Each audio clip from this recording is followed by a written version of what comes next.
please, gentlemen in the back. Come on up front. We won't bite, I promise. It's like being in church. Yeah. Shh, Father Medeiros is listening. Monsignor O'Donnell. Yeah, all right, ladies and gentlemen, welcome to the January 8th, 2013 Board of Selectmen meeting. First of all, I'd like to wish everybody a Happy New Year. And if you would please join me in the Pledge of Allegiance. Pledge allegiance to the flag of the United States of America and to the republic for which it stands, one nation, under God, indivisible, with liberty and justice for all. Thank you. A couple of quick announcements. There are openings on the following committees: the Audit Committee, Carver Cultural Council, Commission on Disability, BDC, Finance Committee, Old Colony Regional Vote Tech School Committee positions, Local Housing Partnership Committee, Recreation Committee, the ZBA is an alternate, Carver Housing Authority, a state representative, and a growers representative to the Earth Removal Committee. Please contact the Selectmen's office for an application. A reminder to residents, we still have issues with people struggling, so if you have it, the ability, please make some donations to the food pantry, and you can do that either at the Council on Aging or at the public library. And I want to thank everybody for last year. All the feedback we got was that there was a tremendous outpouring of support and goodwill from the residents in taking care of our own, and I think that's important. Can't hear me? Can you hear me in the back? All right, I'll speak up. First up tonight, we have website committee update, Mr. Stephen Dewhurst.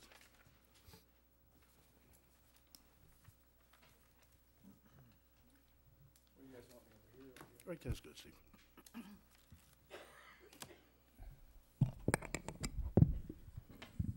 Yeah, some of this was covered the other night, so I can be pretty quick about this.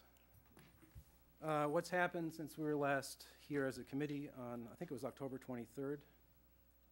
Basically, the subscription facility has been reestablished, and we took the opportunity when it was down to improve it. So now you can subscribe. So the email, if you're interested in, for the people who are, there are a lot of people here. Where'd you guys come from? Just for the audience, the town website has been rewritten over the past couple of years, and we know that you're busy. We know that you don't have time to go to the website every day and find out what's happening. So there's a subscription facility where you go to the website and you say what you're interested in. You sign up for any one of 24 different committees, commissions, boards, whatever. And whenever they post a meeting or they post a headline on the website, instead of your having to go to the website, it's emailed to you. So you get an email. You can read it when you're driving, looking at your smartphone instead of the road, or however you want to do it. Don't be doing that, please.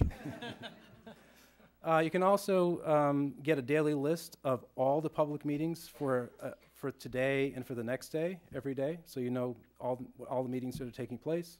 There are actually about 100 different committees and commissions in town, so it's hard to keep track of them. So we're trying to do that for you. You can get the main headlines of the website, and there's also a question of the day that is used to inform people about their town government. So you have 29 different choices you can subscribe to, and if you're like me, you'll probably forget what you subscribe to, and so you can actually ask the website to tell you what your subscriptions are, and of course you can unsubscribe and whatnot. Okay, so that was one thing that we did improve. We also have meeting videos. About 2 weeks from today, or whenever CCAT gets it up, you'll be able to see yourselves on TV or on the web. So anything that runs on any meeting that's running on the CCAT channel 15 is probably also going to be on the website. So that's another thing you can do when you should be working. You can pull out your smartphone and watch videos of yourself. Because we have so many public meetings in town, we improved the meeting search. Hi, Ellen. So you can now search for, you have a finer grade of search. So if you're interested in knowing what this board is up to, you can pull up all their videos, or you can pull up all their minutes, or you can otherwise keep them in check keep your eye on them. We also have intelligent error pages. One of the things that happened recently is we completely rewrote the old website, and as a result, we broke a lot of links. So people will have old links and old tax bills and so on. So instead of just saying, if you type in a bad link, sorry, 404, file not found, it'll actually go and say, this looks like an old link, try over here. We think this is where you want to look. And things like that. It's just things to make it a little more user-friendly. Stop me if I'm going too fast. We also have, under development, a new security framework, which will not have any exterior appearance, but what it will do is the town does not have a webmaster. Nobody's being paid to do this. So we actually have about 40 or 50 different people in town who actually maintain the website as they have to. And the new security framework basically is keeping a better eye on the amateur webmasters. If somebody decides to, do something inappropriate, we'll be able to know who did it and so on. So that's coming along. We've also been working on policies. The website disclaimer, privacy policy, administrator's code of conduct. Some of these are in finished form, some are in draft, some are being augmented. But again, this is to protect the town legally. If something happens, we want to make sure that when people use the website, we know exactly that they know exactly what to expect. And so there's no legal issue for the town. Another new feature, one of our newer members is going to organize a help or information kind of frequently asked questions. Where can I find? How do I? Especially for newer people in town or people who are just bringing children to school for the first time or retiring for the first time or whatever. Questions that you might have as a new member of town or a member of town is going through some transition. So it would be a nice central place to go and get that information. And I would like to say, we try to be very open as a committee.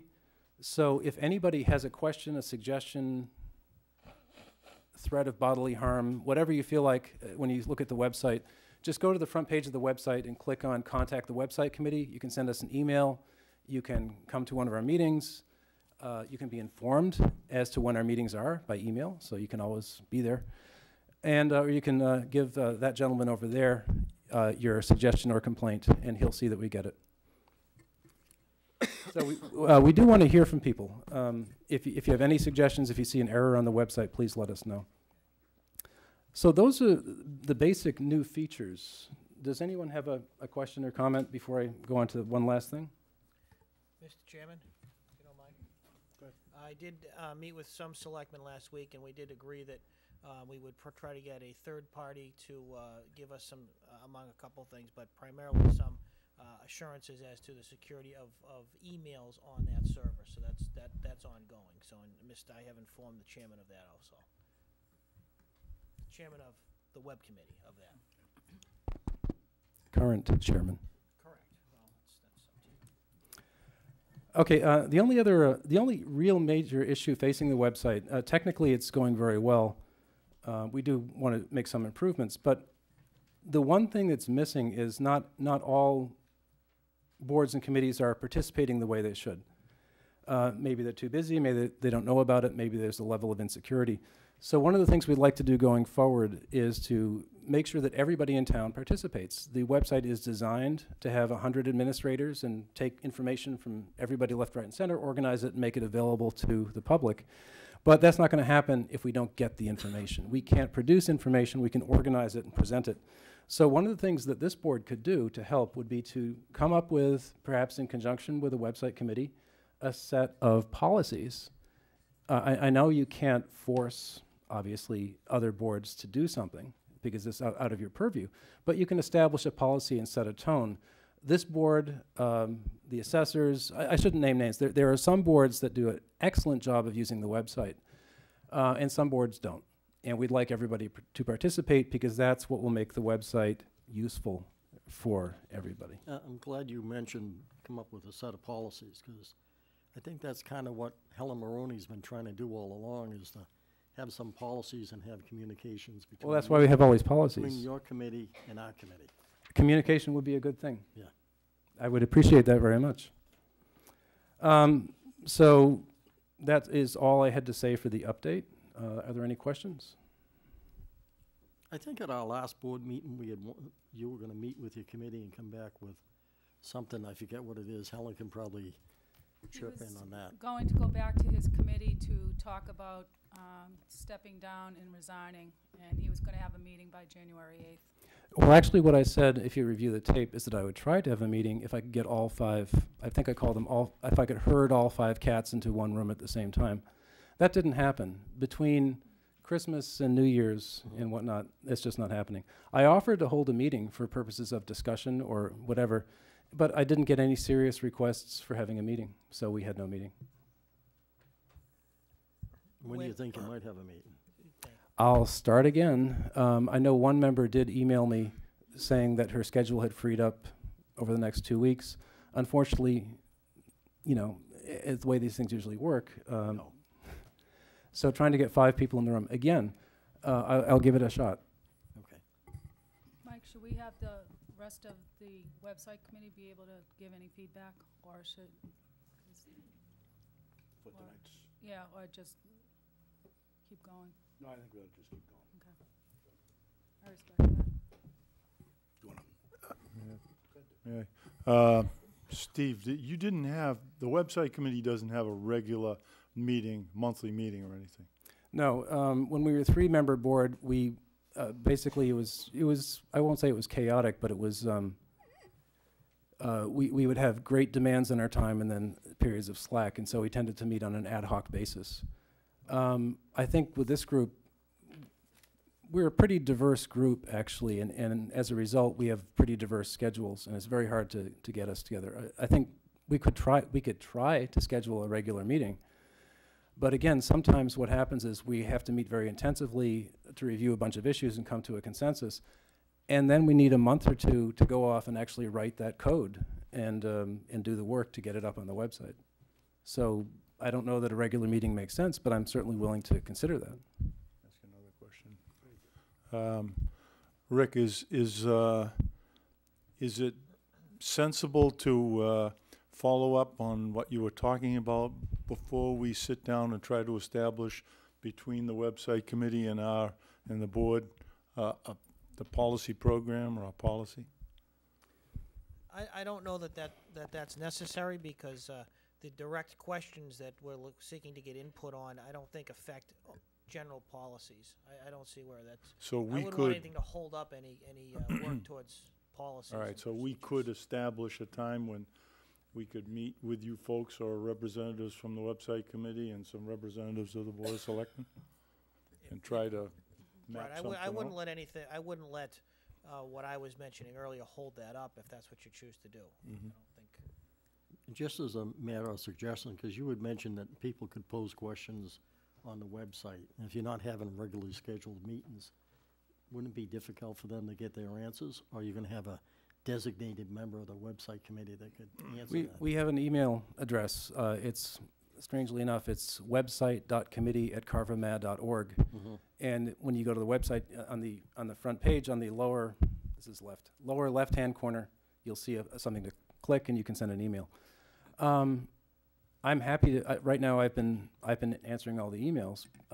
At our last website committee meeting, I offered to share the email password, and I have a very intelligent committee, and nobody volunteered to take the password. Well, everyone step back like one step, right? Extremely intelligent.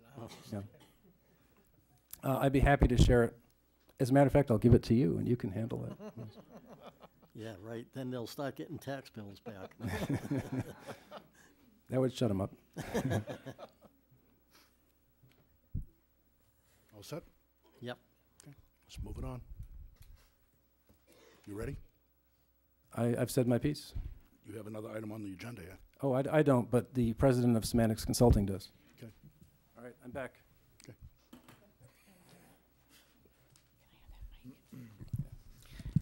Elaine, for the record, I'm recusing myself for this, as I'm a company officer as well. I know this looks a little strange to people. We actually have a small business in town called Semantics Consulting, and we've had this business in town for just about 20 years now. And we thought it was time that we gave a gift to the town, a technology-related gift. And looking around at the needs we have in town, technology is one of the things that's really lacking. And so this is just kind of a way of starting off. Actually, Elaine, did they get copies of what I sent to somebody else? This here, is this it? I might have, I believe that is. I hope everybody has a copy of that. Yeah. It may have changed a little bit modestly. I forgot a couple of pieces. But let me, do you want to read this? That's the one. I can read it from here. So this gift is in two parts.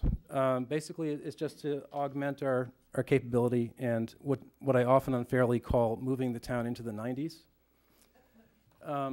Project number one, in meeting room number 3, which for people who don't hang around town hall, is a small meeting room on the floor below us to that side of the building. And what I'd like to do is set it up for easy presentations and for remote participation and communication, so that we can, for a number of reasons. One is, right now, if you want to give a presentation, you have to go find the projector, plug it in, set it up, get everybody together. And that's just a lot of work. It's inefficient, it's wasting people's time, and it's costing the town money. The other thing that would be nice, it would be nice to be able to Skype or do Google Plus or something with people like lawyers and engineers and whatnot. You can have a face-to-face conversation with them. They don't have to come down from Boston and charge us travel time. We can just save a lot of money that way. And they can exchange things like plans and whatnot over the web. The website is also set up, by the way, so that people who are having a public meeting like that can exchange documents over the website. So to do that, the plan currently is, and I should also mention, in planning this out, I talked to the Buildings and Grounds Supervisor, Jerry Farquharson, the IT Manager, Ellen Smith, the Wiring Inspector, Tom Emord, and the CCAT Director, Rich Goulard. So everybody's on board with this, and these specifications may not be exact, because sometimes when you get on the ground, you find that you forgot something or that something's the wrong size. But basically, for meeting room number 3, we wanted to put a 55-inch LCD flat screen TV without HBO.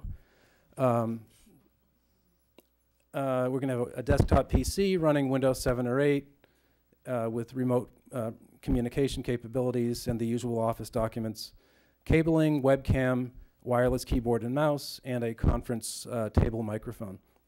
So basically, what you should be able to do is just walk down to the room, sit down and open up a connection and talk with somebody in Boston or London or wherever you want to talk to, or give a presentation. Certainly for the website committee, it would be terrific to sit down and actually see what we're discussing as we discuss it. The second project would be for this room, meeting room 1. I'd like to, and again, this is in consultation especially with the wiring inspector, buildings and grounds, and the IT director, have a ceiling-mounted short-throw projector here that would project. It would be right over Rick's head, actually. We'll get an extra strong bracket, and be able to project on that wall. The nice thing about the projector we have in mind, it was on recommendation from our IT director, Ellen Smith, is that wall is not perfect for projection, but we can do color correction so it will be perfect. So we don't actually have to have a screen. We can project on the wall, color correct it, and do keystone correction and so on. And it'll be an interactive projector. Once again, we should be able to not only have presentations, but also have a remote participation with a, say, if instead of having the attorney come to, I believe there's an attorney coming later to the meeting, you could just have the attorney attend via remote and perhaps save a little money, save a little time, and maybe have a little bit more flexibility. And of course, we're also going to drag a cable across from the machine itself over to the CCAT equipment over there, so they no longer have to focus on a presentation at suboptimal resolution. So how is this going to happen? Am I talking too much? Okay, moving. Is she the president? No, I'm the president. This is the treasurer. She's going to be if he keeps it. And I'm the employee. So installation buildings and grounds is going to do all the bracketing to make sure that it's secure. They have the expertise to do that. The wiring inspector, I have asked if he would install all the cabling.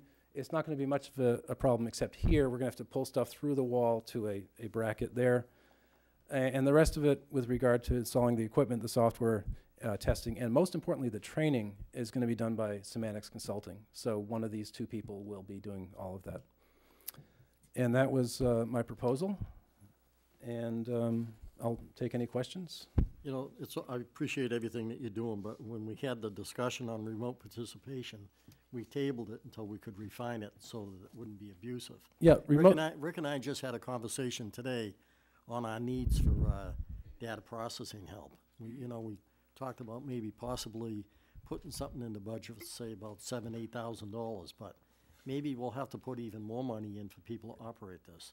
You're pretty smart in how to use all this stuff, but we're just lay people here, so. I have don't a see concern anybody in about this that. room who couldn't operate a video projector. And all of us know how to turn on a computer. And that's the extent of the knowledge you'll need.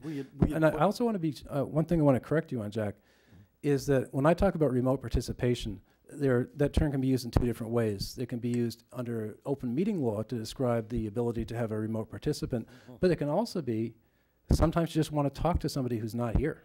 You might want to, I don't know, you might be on vacation somewhere and we can't find the, whatever it is we can't find. And so we'll just... You're not going to be able to talk to me.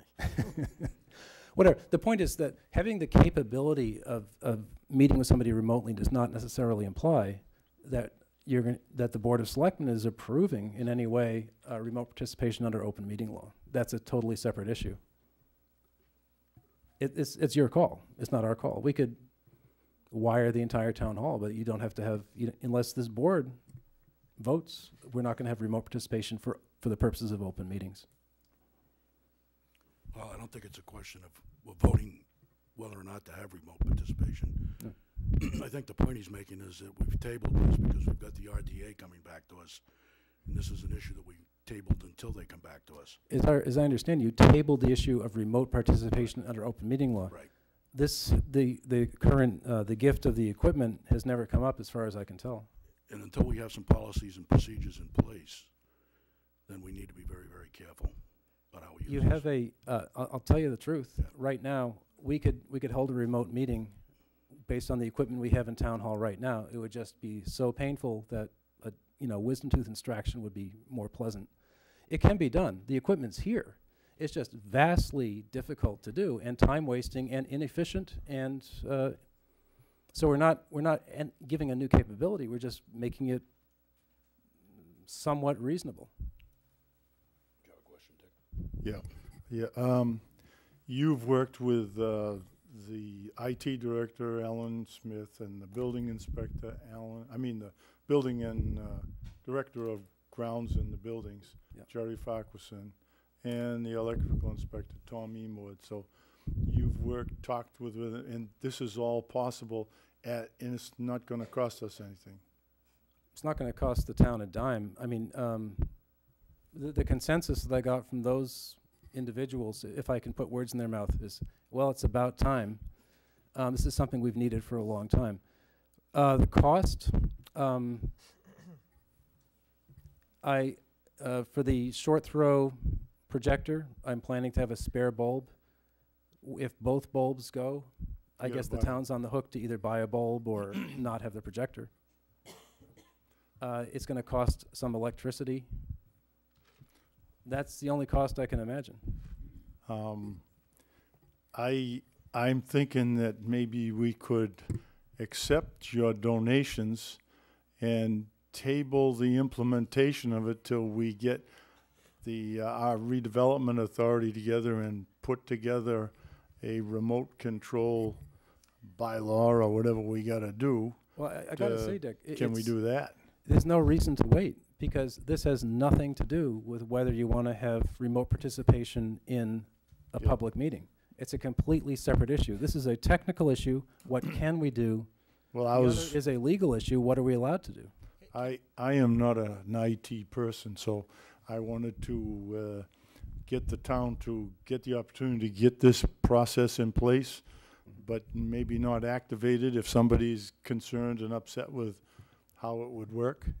And but Well, we have an LCD projector in the town accountant's office right now, and I could pull it out and have you talking to somebody in Bangladesh in 15 minutes if you want. I have a great deal of respect for the people that are involved here, so I trust that their decisions are good. So, you know, I'm in favor of making a motion to adopt your offer, and because I'm afraid that in 6 months it might not happen. Well, actually, but it is now, right now. yeah, on that subject, just to be safe, of course, we've been trying to do this for about a year, actually, and something has always gotten in the way. So I actually have here, we of course have been thinking about it a long time and checked it out, and we don't see any issues related to it, technical or legal or procedural. Mr. Chairman, if I could just, I would think my interest would be is that the package that Mr. Dewhurst and Sarah are looking to donate would make presentations more ease of use for presentations for people in this room and people watching on television. And it would also provide the opportunity in meeting room 3 to be able to do the same. The issue of remote participation really has nothing to do with the core issue here, but if at some point in the future the board did adopt that, it would make that more feasible. I mean, right now, say it's feasible, but it's not really, what's the word? It's not practical in terms of, you know, being able to actually implement it. So, but you know, that's not the issue. The issue is being able to do and understand presentations that happen at town hall in a more professional manner. That's really that simple. I will say that in the website committee meetings, people are getting really tired of looking at somebody's laptop when we're discussing something. It's just no way to run a meeting. Well, my concern here is that when you first got on the website committee, you were gonna do X amount. Next thing, you were doing well beyond that. We've already gone through those issues, but you're telling us that you're gonna do all this stuff here and all this technology. Before we know it, we're gonna have people participating in remote participation unless we put some sort of restrictions on the stuff that come in here. I think it's a great idea. It will make presentations Jack, right easier. now, you could have remote participation by picking up a phone. Yeah. You're not going to like frisk people for their phones when they come into town hall because they might actually have a meeting. I'm trying to be serious and answer it. You know, I don't need to be mocked, you know? I don't know what to say, Jack. You're a smart man. All I'm All right. trying to do is raise All some right. issues, you know? Let's keep it professional. I still would like to make the motion that we accept your offer and proposed gifts, and we put a hold on activating it until we have had a chance to discuss that part of it further. But that would give you the opportunity to go forward with your gift. Well, when I'm not sure what you mean by activating it, Dick, because if you plug a computer into a TV, it's activated. If it's connected to the internet, it's activated. If it's not connected to the internet, then there's no point in having it at all. Well, you're going to have, well. But nobody has to use it for a meeting. The purpose would be so that you're going to do all the brackets and things like that, and it requires people on our staff to do those things, and that's going to take a little time. And so that's what I'm looking at. I'm saying, okay, this gives me a chance, or us a chance, or the town administrator a chance to talk a little bit about further, and then make a motion to If put everything in active. if what you're saying, Dick, if I can interrupt you, which I have already, is install the equipment, test it. In order to test it, I have to, not me, but the wiring inspector has to pull the cables, and we have to test connectivity, and we have to make sure it works properly with the equipment over there, and that we're connected to the internet. If at that point, after we've tested it, and it works, if you want to unplug it all, we can do that. That's what I was thinking.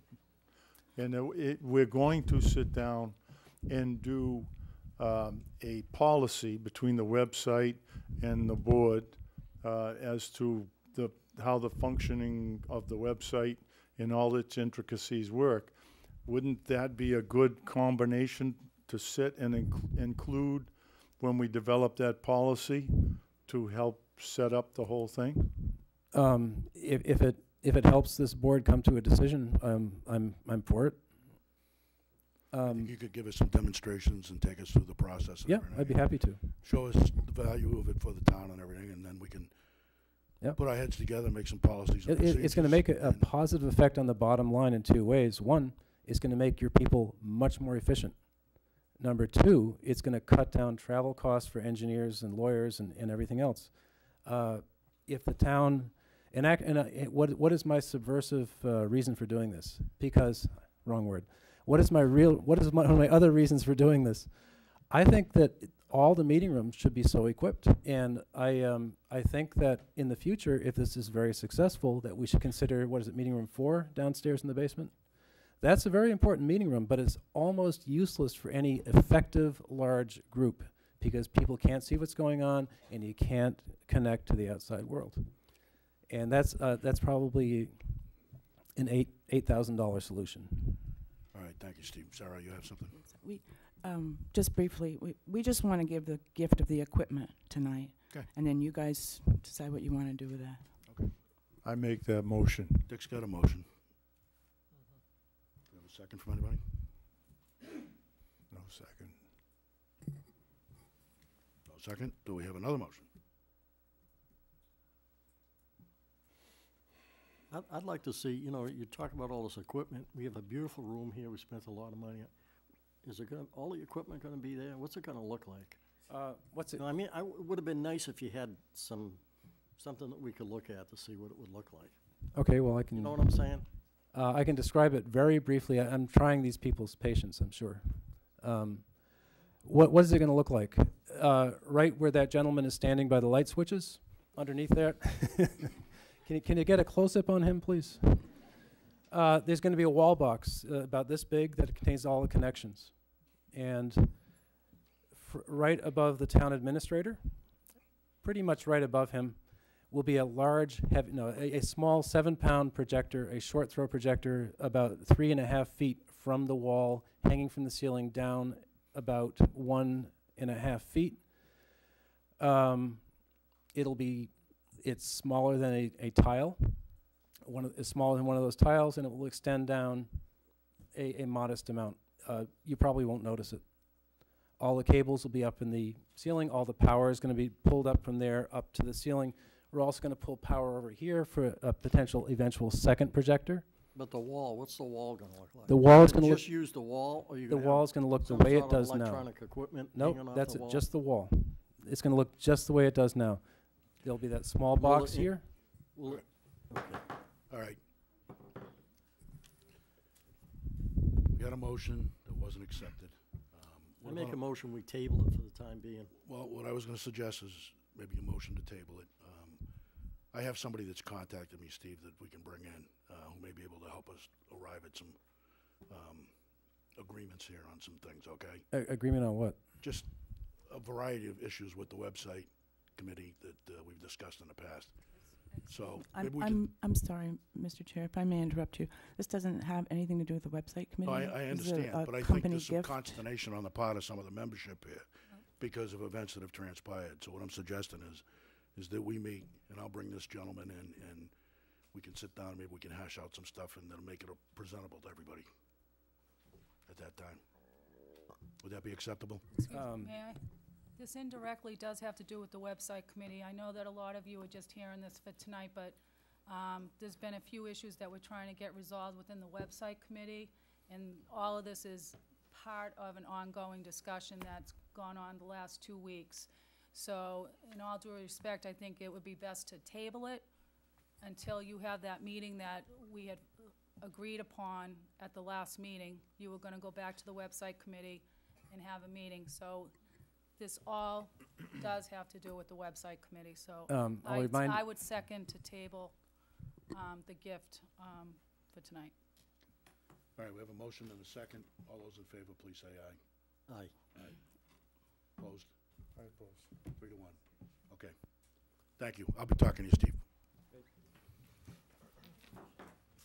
All right, next up on the agenda is an appointment of Lawrence J. Hemingway. He was unable to make it tonight, so I'll, Made the motion to table. I made the motion. Larry's not able to join us tonight, so can I have a motion to table his I'll make a appointment? motion to table it. Do I have a second? Second. We have a motion and a second. All in favor, please say aye. Aye. Opposed? It's unanimous. All right. Next up is a Carver Sportsman's Club request for a one-day special license for January 25, 2013. Motion to approve. Second. We have a motion and a second. All those in favor, please say aye. Aye. Aye. Opposed? None. And one abstention. As a member, I'm going to abstain from that. Next up are the minutes of October 23rd, December 4th, and December 18th. Mr. Chair, if I may, I had given some changes to Elaine for October 23rd, or some amendments, and she hasn't just had a chance to get to them. And then I actually apologize, I haven't even seen December 18th's minutes yet, so. There Okay. aren't any. None of us have. I don't think Yeah, there are. Okay, good. Yeah. I'm All thinking, right. where Yeah, are it's they? Okay. Would you like to table which meetings? The October 23rd and the December 18th. And the December 18th. Okay, so that leaves us with the December 4th. I have a motion to table the October 23rd and the December 18th. Is there a second? Second that motion. Can I just add, why are we tabling October 23rd again? Because I know that, Sarah said she had some changes or We something. just had that- a few amendments, and Elaine's just kind of started taking over Jean's job, so she hadn't Oh, been able to okay. get to it. okay. So we have a motion and a second to table those two sets of minutes. All in favor, please say aye. Aye. Aye. Opposed? It's I'm unanimous. I'm opposed. You're opposed, Jack? I am, because I did some research on the Attorney General's website about some of the things that were contained in these, but I won't go over them now. But it does say they must be created and approved in a timely manner. This is almost 2 months, maybe 3 months away. We've got to start doing a better job of getting these minutes done. And I agree. Go right ahead, Elaine. Your baptismal fire, how's For that? the record, speaking First one. administratively, the minutes were completed. We were waiting for changes or amendments to be submitted by several of the selectmen, No, including yourself. I'm not admonishing you, I'm admonishing our board for not getting it done. So don't take that personal. Myself That's our included fault, sometimes. okay?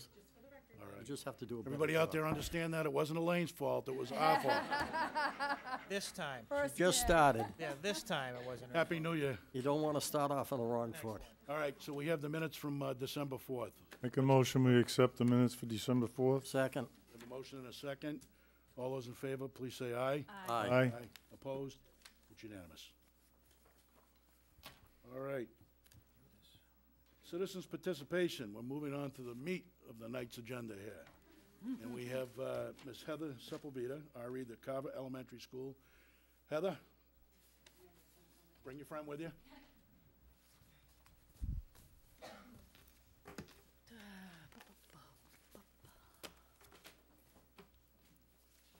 Might be a few more chairs in there somewhere. Somebody wants to sit down. Come in. There's two up front here, ladies. There's two chairs up front there. Don't shy away, come on. All right, okay. So my name's Heather Sepulveda. I'm here to talk about the Carver Elementary School, and Amanda Wentworth is actually going to speak on the behalf of concerned parents. Okay, You Mr. need- Chair, You need could to I? speak. Yeah, you right guys have into to the really mic. speak into the microphone. right. Can you hear me? Yeah, state your name and your address, It's please. for the Okay. people at home.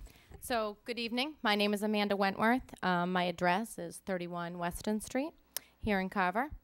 I would like to start by thanking the board for giving me the opportunity to speak to all of you this evening. As I'm sure that you are all aware, there has recently been significant amount of concern regarding our children's safety, considering the recent tragic events. During the school safety meeting last Thursday, the superintendent, the police, and the principal spoke to the parents about changes that need to be made in the current school buildings to ensure our children's safety. It has been 2 years since his last address, and the conditions of the schools, as we know, are deteriorating. The question still remains, why would we continue to put money into to 2 schools that we already know need to be replaced. There is no doubt that the school needs to be replaced, not only for the safety of our children, but to give our children an environment conducive to learning that they all deserve. We are currently within the window of time with the MSBA to resubmit our statement of interest. So my question to all of you this evening is, are you willing to support the submission of the statement to the MSBA and to add the question to the April 2013 ballot for the non-binding referendum for the school project? As you all know, in 2011, the school project was voted down by just 31 votes. And we believe as the community that it is time for us to have the chance to be given the opportunity to speak in this matter again. Very good. Would you like to add something, Heather? No? Okay. How about members of the board? Do you have any questions, please? I just have one question, Sarah? if I may. So are you asking us to put this on the agenda for the next meeting, or a non-binding question, or what exactly is it that you're at? Because obviously we can't vote on anything tonight since it's not something that's I would on the just add, agenda. if you don't mind, Mr. Chairman, that, the town clerk will require a specific language of a question if that's what the board wishes to do. So I think if you were so inclined at the next meeting, we could put on a specific question, but I don't think you'd be in a position to vote one tonight, obviously. Mr. Chairman, Yes. to be fair to the school committee, I think that on our next meeting, we should have the school committee come up and explain their position on it, because they're generally the ones that bring this forward. And also, we should invite the capital outlay committee and the finance committee, so we can be prepared to make a decision right then and there, which way we're gonna go. And when does that take place? That will take place at our next meeting. Which is? January 22nd. Okay, so two weeks, essentially, that we should have an answer. What I would do is I would caution everybody that when we sit down, people better be prepared to negotiate. This thing has failed 3 times because of failed negotiations. Everybody's got to give a little bit. Now, I don't know if you're all aware or not, but, the economy hasn't gotten any better. I've told everybody that I can that we have over 900 and something homes underwater in this town. One third of our housing stock, okay? And that doesn't include the manufactured homes in the mobile home parks. So there's a lot of hurting people out there. And I think that what we have to do, and this is what I espoused several years ago, Amanda, when we talked to the school committee and the superintendent, that we all need to share this sacrifice. Not just the taxpayers, but the school's gonna have to share, and the town.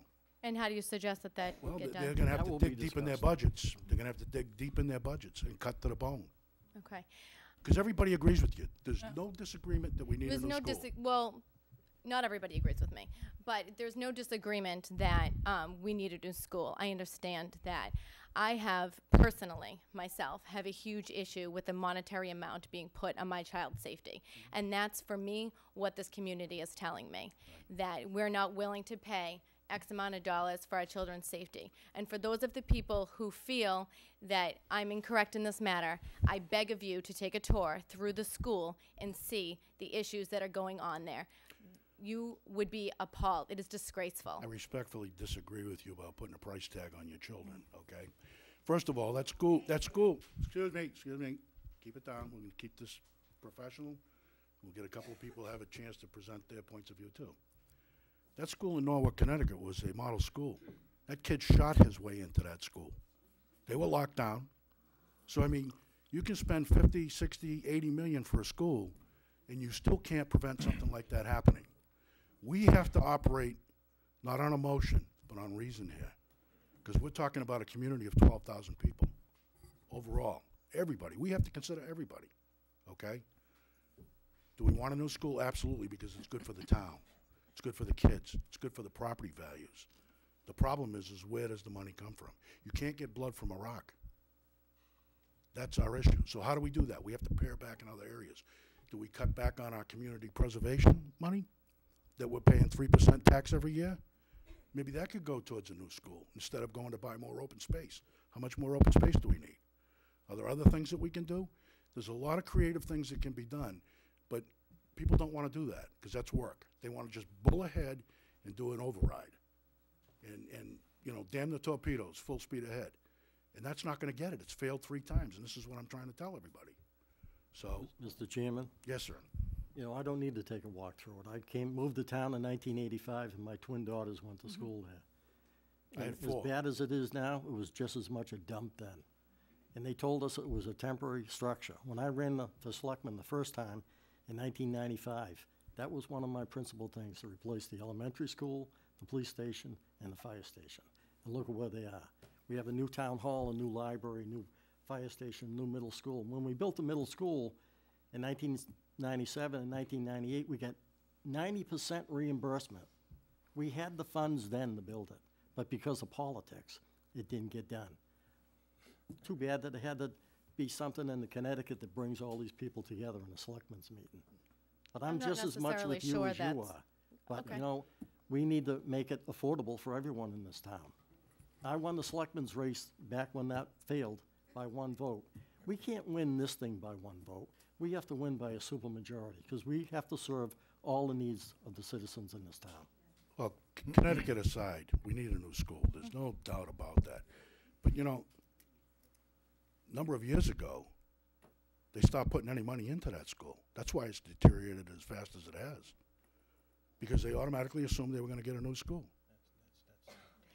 So, you know, there's a whole bunch of factors here that a lot of people may not be aware of. I beg to differ, Mr. Chair. I that's just don't certainly your think that's entitlement. true. And in addition, I think what these ladies are asking, but I don't want to put words in your mouth, is that they're discussing a non-binding question, right? They're not is that correct? I mean, you're not talking about voting on the new school right now. You're voting on a non-binding question that would be Right. before the public? Is that, Right. Correct. okay.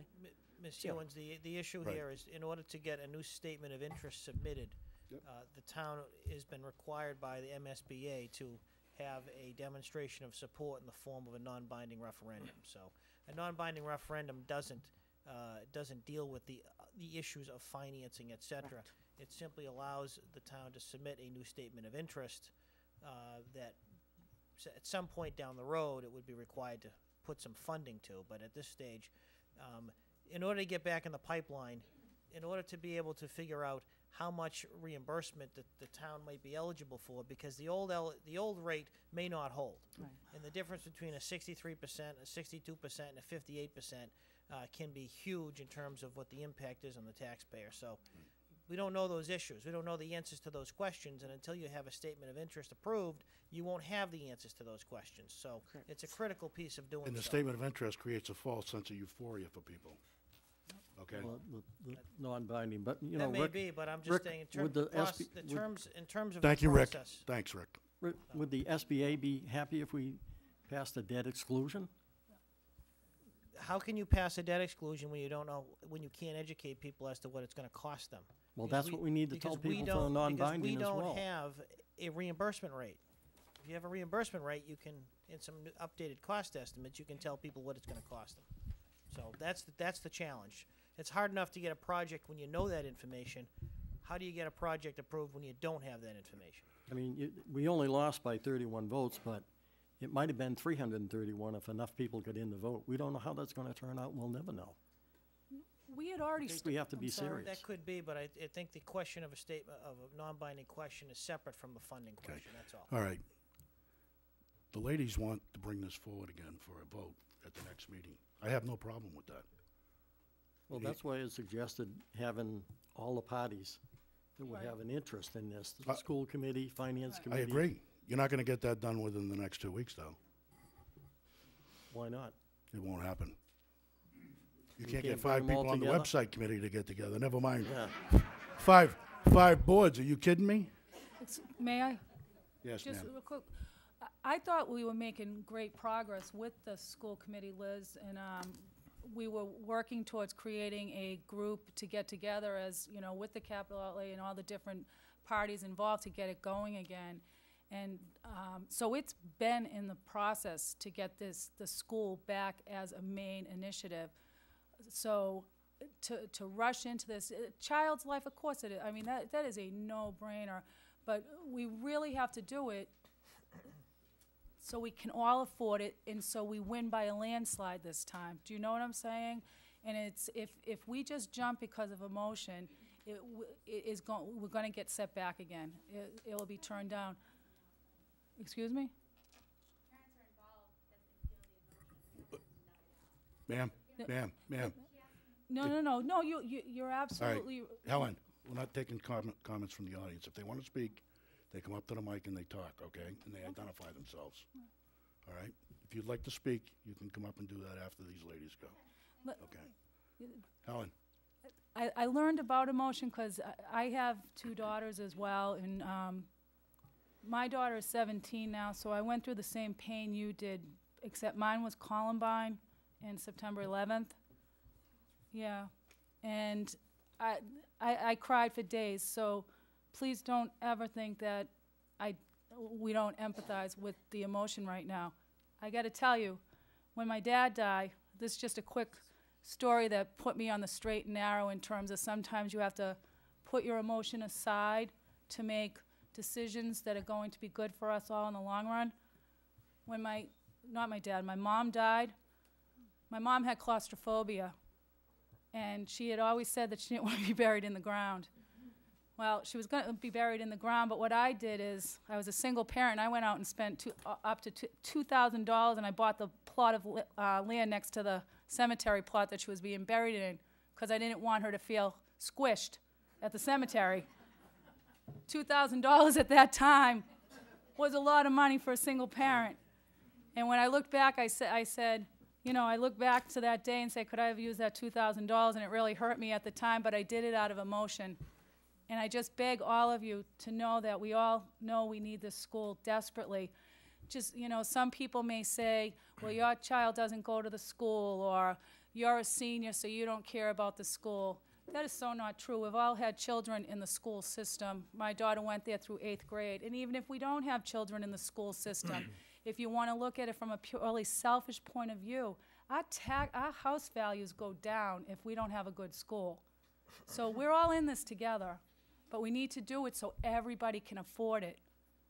Just as a FYI, just in terms of the affordability, it was turned down last time because people couldn't afford it. Since then, the foreclosure rates are just as high. The state legislatures, now I haven't read the full story, but the state legislatures just had to take a salary cut because their income is based on the per capita income. Everyone's income in Massachusetts has gone down. So we really, really have to look at this together, and we all want to go forward. We had already started working with the school committee to start working on it before this horrific tragedy happened. So please know that we want this to. I understand what you're saying, and as far as this horrific, event is, and that's what maybe brought the community back together to get this, discussed between us. I was appalled that there were so many people who, 1, didn't vote the last time, 2, aren't registered to vote, 3, weren't aware. I mean, dozens of families have come forward to say, so for me, knowing that this lost by just 31 votes the last time, and that is the reason that I'm coming forward and saying that we need to, look at this again. It's not just for the safety, it's for the education. It's all the reasons you've already heard about the school. I know that this has been going on. I've lived in the town. My oldest is in the middle school, and my youngest is in the elementary school, okay? But it's been 2 years, 3 years. Nothing else has come forward for any of us parents to know that there's any sort of plan even in motion, that we're trying to do something to move forward with this. It didn't pass 2 years ago, and that's it. We haven't heard anything else about this, and these kids are continuing to go to school in that same school. So something needs to be done. It needs to get back on. We need to be given the opportunity to have a voice in this again. And I understand that it hasn't passed 3 times. It's shameful as far as I'm concerned, but it hasn't. I mean, we need to think, right, of a way that it's going to work for everybody. Is that even feasible? Is there a way that it's going to work for everybody? Probably not. There's always going to be somebody who's not going to be able to afford the increase in our taxes. I mean, it's been several years, and our economy hasn't changed. It's not going to change, but that school also hasn't changed either. I agree with you. we can make it work, though, and that's why I'm so glad that everyone is here tonight, because if everyone continues with this momentum of going to the school committee meetings and coming to the Board of Selectmen's meeting, but I encourage you to think about the price of the school, and do we really need it right now in terms of the amount of money that was planned to be spent? We can do this in phases. There's all kinds of options out on the table. You see what I'm saying? No, I don't see what you're saying. Well, We what need I mean, I can't okay. imagine when we were at the safety meeting the other night for them to tell us all the changes that need to be made in order to ensure, this is a safety meeting, this wasn't even education, but we're not able to run wires through the walls in the front room because they're all, I mean, no, I'm no architect, but I just can't see that this building can be made into something else that's going to be feasible for their learning environment. And my son's classroom doesn't have a door, and we talked about how this school in Connecticut was state of the art. That's all well and good, but the fact is, first I want to say that I came forward to do all of this and got this people together because of my 12-year-old daughter, because she came to me with a concern, and she sent a written letter to each and every one of you, and I hope that you received it. She came to me for concern for her 12-year-old, for her 6-year-old brother, who's in kindergarten, because she had learned all about this. And, she was saying, what would they have done? They have no doors. I mean, this is a huge issue. We're not looking for a new school to be glamorous. I mean, this needs to be done for these kids, for the family, for the community. And I just don't know how long this keeps going on, that we just keep saying, well, we can't, the town voted it down, we can't afford it. I don't think there's ever going to be a time that we're all going to say, absolutely, how much do you need? We can afford to do this. So, I mean, I am a little tired of hearing the statement that what is there about no that you don't understand. The fact is, it's been 2 years since the final vote, and nothing has happened. And this whole process started like in 2007, maybe before that. Now we're in 2013, and if you go through the whole process and the construction, we aren't going to have a school there even if we started right now for 4 more years. So now you're talking 2017 when we get a school. Now, we have a high school that's like 25 or 26 years old, and it's going to need work and updating. We have a police and fire station, and we have a school. We need to come up with a plan, and the school, the kids are a big concern all the way around. And you're right that the economy probably isn't going to change drastically. So how do we wait 10 more years? I mean, there are people in this room that I know have not gone over and looked at or gone through the school. If you go through the school, I remember going around the outside of the Washburn School with my fingers along the sill where all those aluminum panels, they're all corroded along the bottom, and I'm thinking. And then you can't see in a lot of the windows because they're all fogged up because the transparency or whatever there is for thermal is gone. And there's it is in horrendous shape. That school, I came here in 1964, and I started teaching in the Governor John Carver School, okay? And it was already 10 years old then, and I am old. We agree. Okay? We agree. You are old.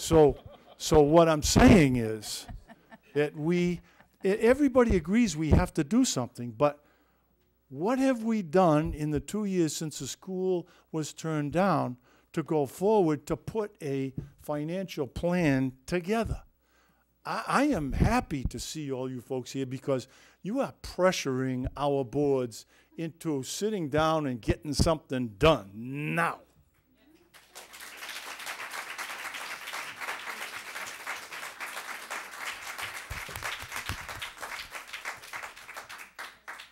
Mr. Chairman? Thank you, Dick. Hold on, Jack. Yeah. Is there somebody in the audience, I know there's different different points of view. Mr. Forrester, you had your hand up. Please come up to the mic. We'll let a couple people speak, come up and give their opinions. Rod Forrester, 13 Lincoln Circle, Cranberry Village.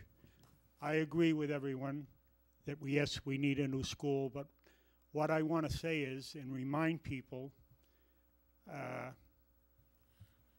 back when we were voting this, a plan was submitted. We have some very smart people in this town, and a plan was put together that was going to be able to finance the school at without raising taxes.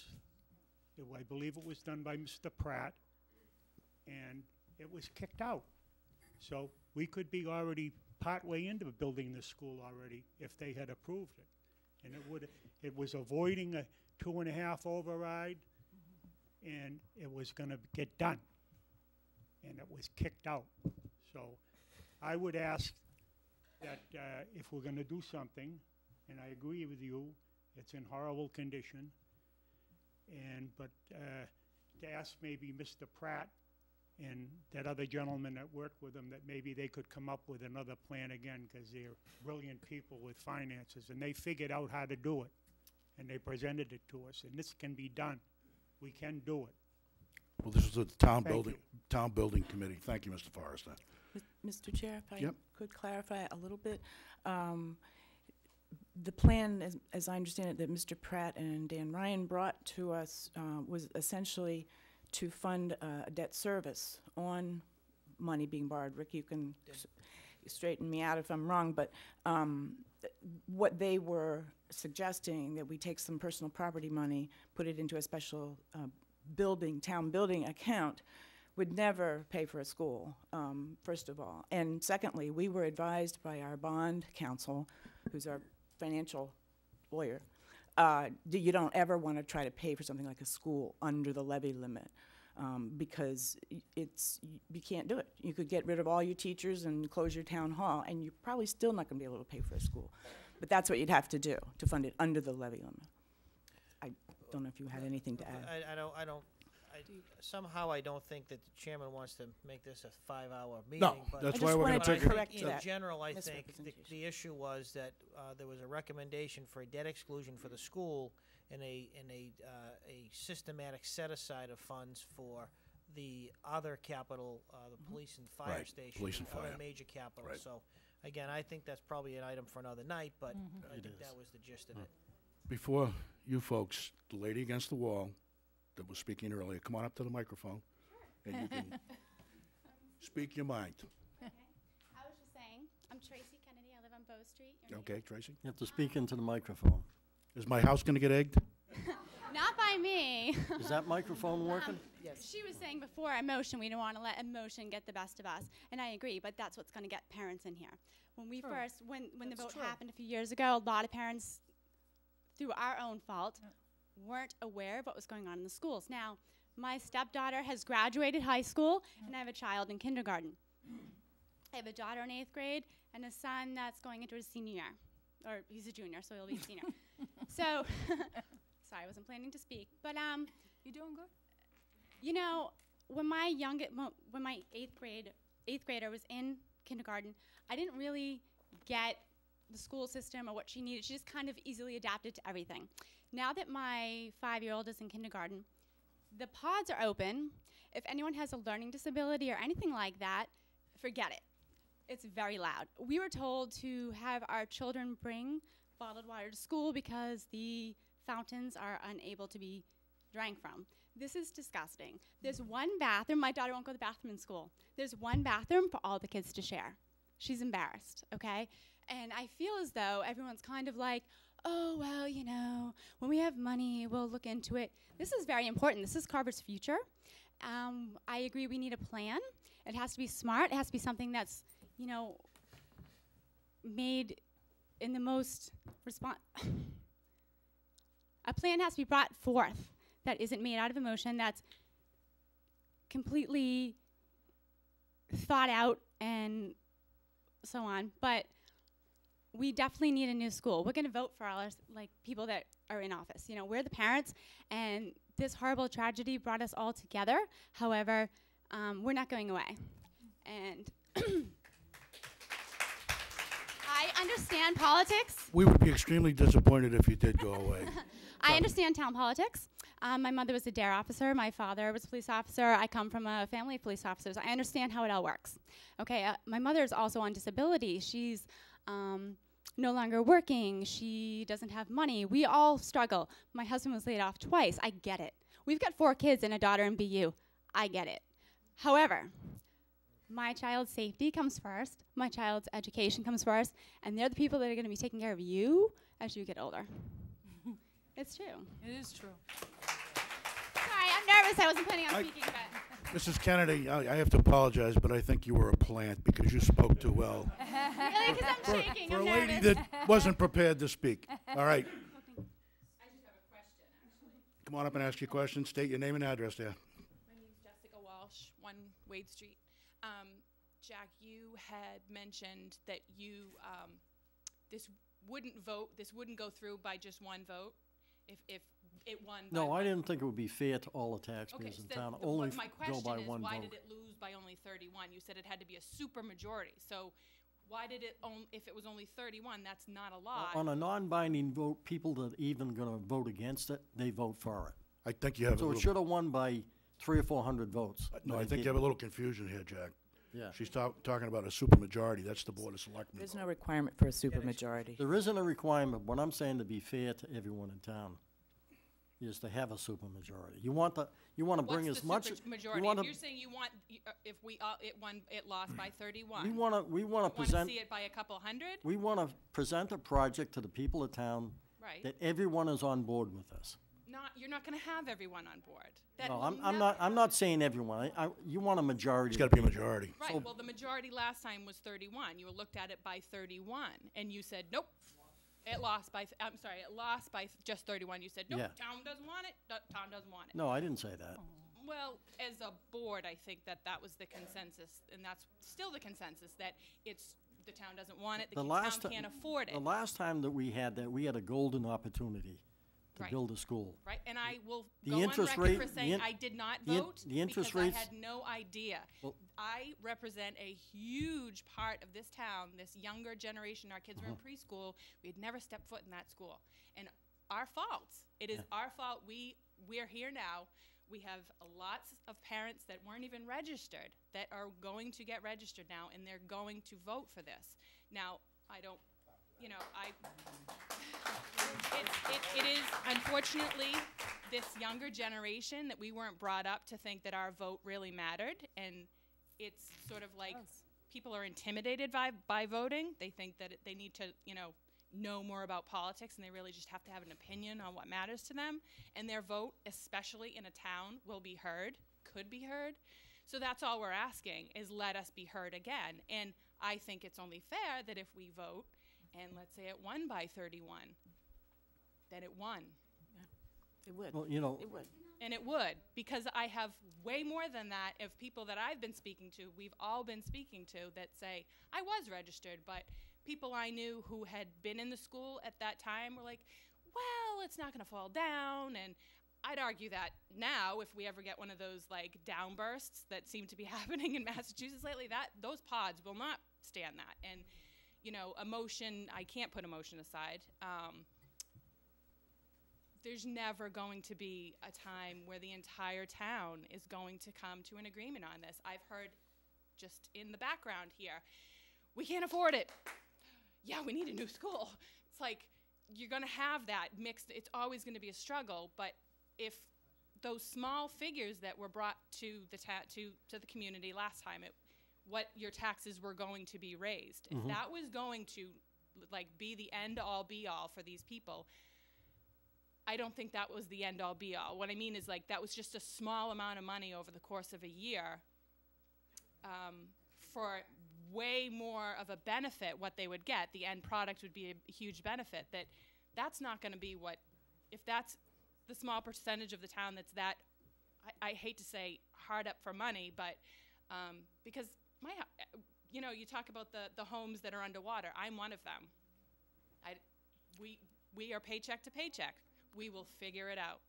Tracy, that's the longest question I've ever heard in my life. It's actually Jessica, but Jessica.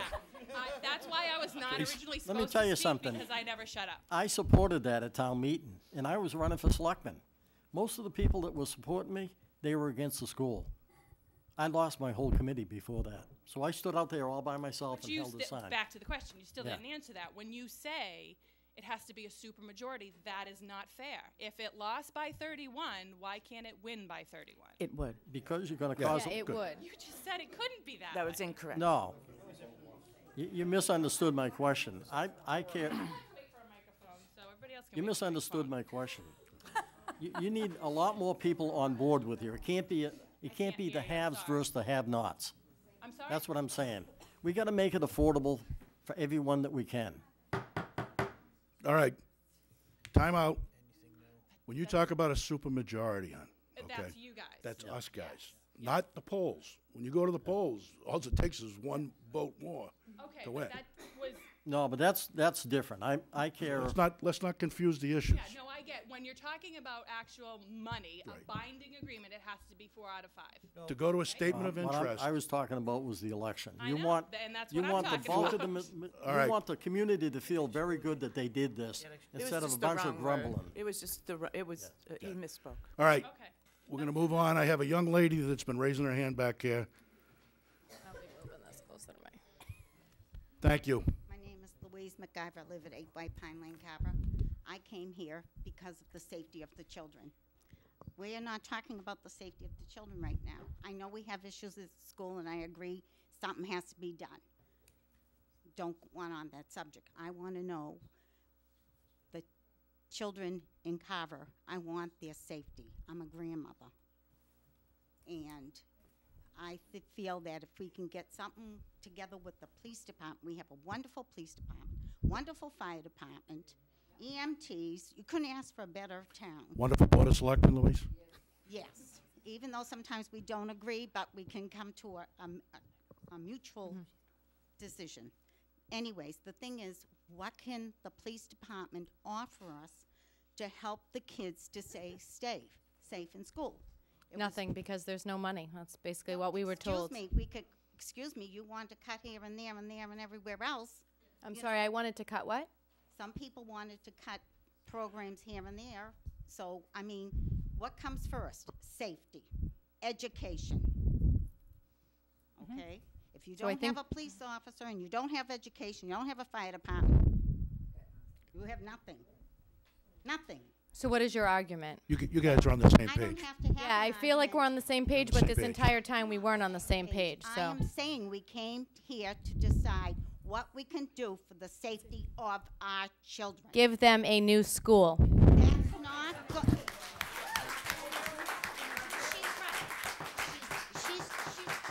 She's correct. She's correct. Until they can find the right funds so everybody can agree on everything, which is going to take a while to do, as I can see. We're wasting time. In the meantime, is what protection do our children have? Think about the safety, and that's all I have to say. Thank for you, listening. Louise. I'm sorry Thank you. for the emotion, but kids come first, safety comes second. No need to apologize, honey. We agree with you. Mr. Pratt, I'm so confused. this is the last person from my neighborhood that's gonna speak. I'm gonna have to move tomorrow. Well, perhaps you and me both, Mike. First of all, I'd like to idea. say hello, Amanda and Jessica and Tracy, my neighbors, because I'm at 16 Weston Street. Oh,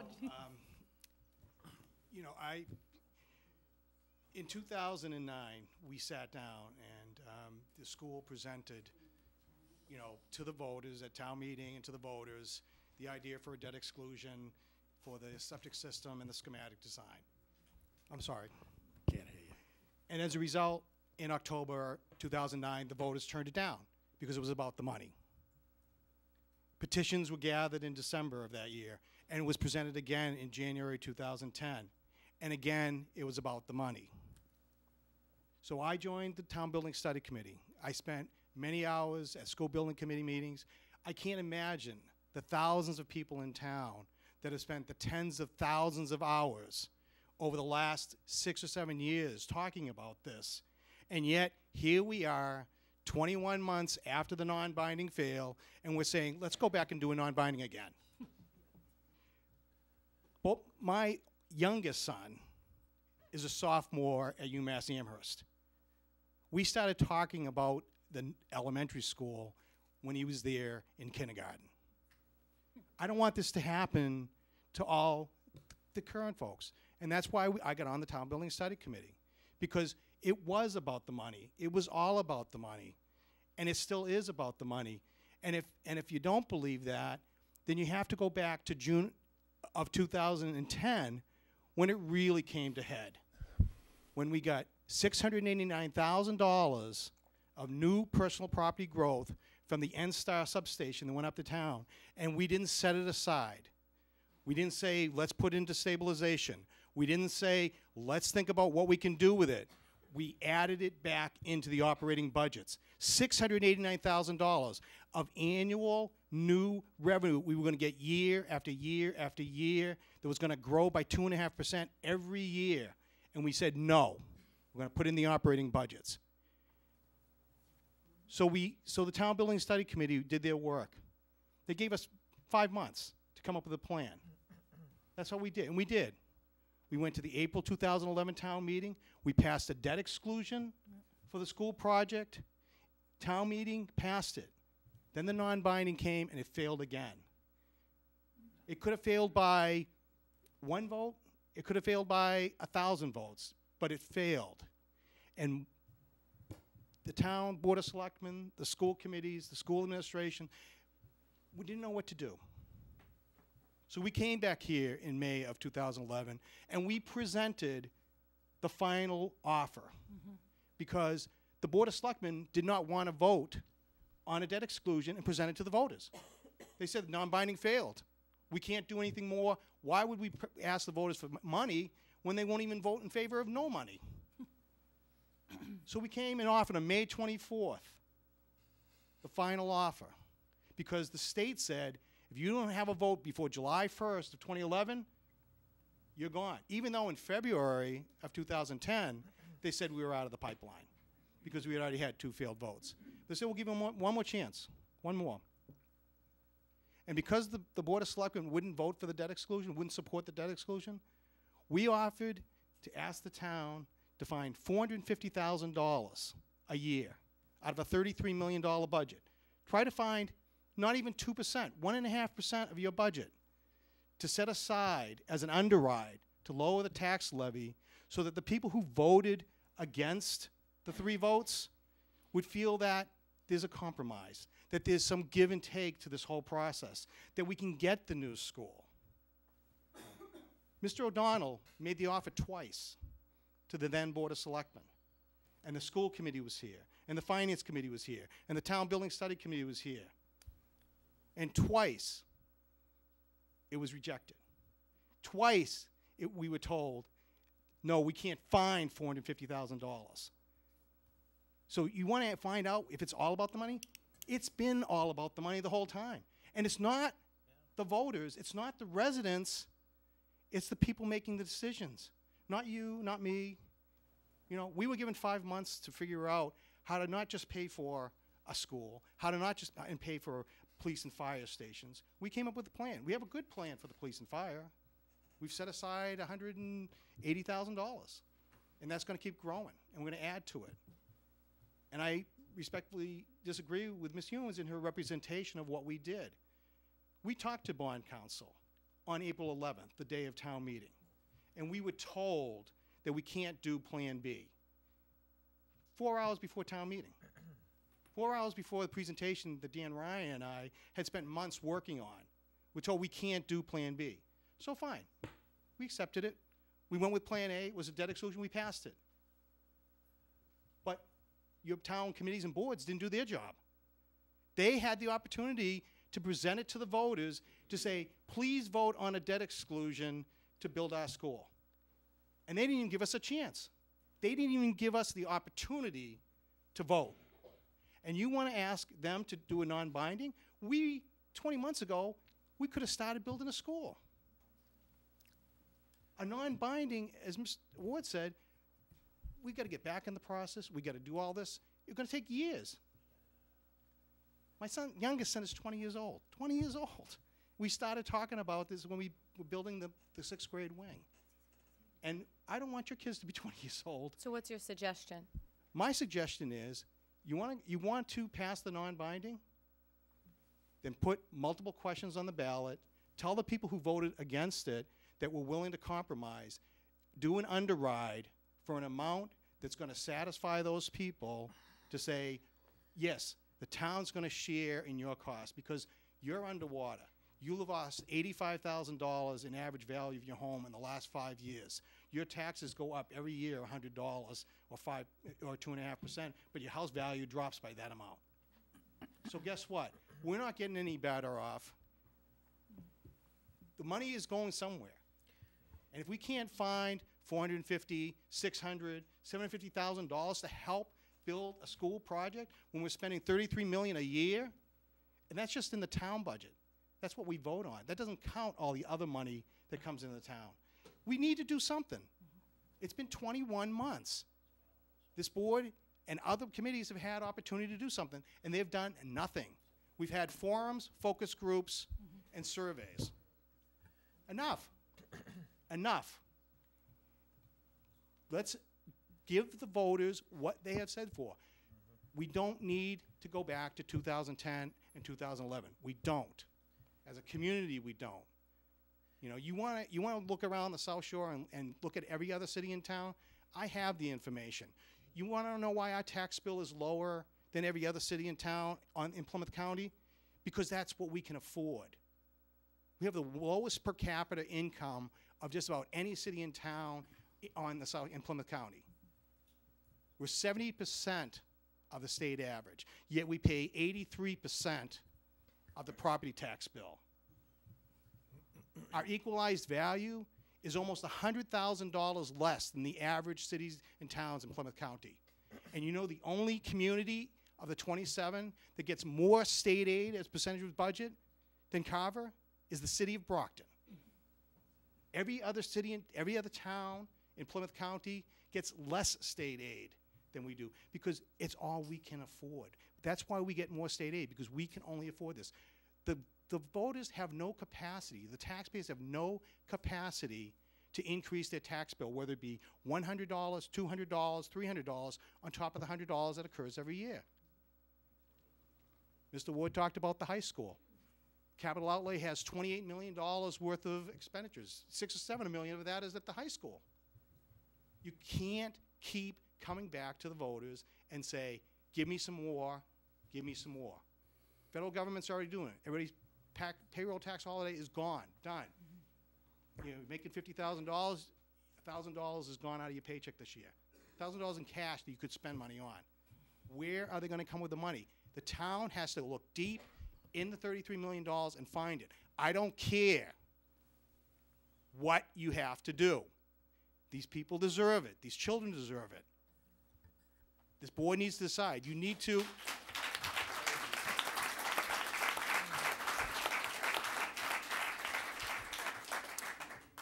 You need to be advocates for everyone else. Thank you, Steve. Go ahead. Can I just ask Steve? Just quickly, I would like just, number one, it does matter what you have to do, Steve, okay? Because just for the sake of argument, if the town needed to pay $1 million in debt service on a school, to find that in the town's $33 million budget, most of that's coming out of the existing school budget. So it does matter. It matters a lot what you have to do. So certainly your facts and that history, I think, was certainly good for all of us to hear again. But I think that's been the rub the whole time. It's the you know, the capital needs of the town versus the operating budget, and it's a quality of life question for people either way. And I can't solve that. Where do you want to cut it? That's right. Exactly. And if I it's may, big money. If I may, Mr. Chair, also, this underride that you keep saying we could do, I think it's not fair to the people here to keep throwing that out as a possible solution, because what that means is that every single year, you go to town meeting and say, well, may I That's not finish? true. Thank That's- you. don't You say go that. to school, do we help pay for the school this year, or do we plow the streets? There'll be, is that what we want? Food fights at town meeting? And furthermore, as I said earlier, we were told by bond counsel, do not try to pay for this as an underwrite, under the levy limit, because first of all, you won't ever get the funding. There's going to be no financial institution that will give it to you. And if they do, it'll be at such an exorbitant interest rate, you won't be able to pay it. Mr. Chairman, And that's this is just all true, Steve. incorrect You information. were there when we, No, when, no. All right. yes, you Whoa, were. whoa, whoa, whoa, whoa, whoa, whoa, whoa, But we whoa. had it on Time speakerphone. out. Time out. I'm running the meeting. Sorry. Stop. Okay. This is Heather and Amanda's dime, so I'm going to allow them to wrap it up.